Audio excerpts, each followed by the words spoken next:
చూడండి, లోకంలో కొడుక్కి ఇష్టమైంది వండుతుంది అమ్మ, పెడుతుంది.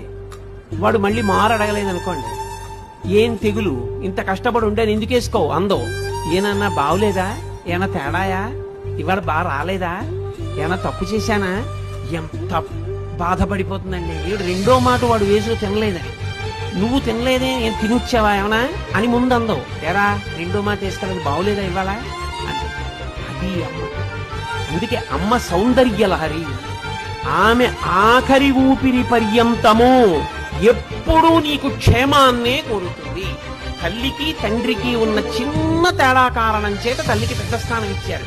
తండ్రి సమానుడు, నేను తక్కువ కాదని కానీ, తండ్రి పనికి మాలిన వాడని కానీ, తల్లితో సమానుడు కాదని కానీ నేను ఎక్కడా మాట్లాడటం లేదని మీరు గుర్తుపెట్టుకోవచ్చు. కానీ తల్లి తండ్రి కన్నా గొప్పది అన్న విషయం చెప్పడానికి నేను కించిత్ వెనకాడను, వేదమును నమ్మాను కాబట్టి.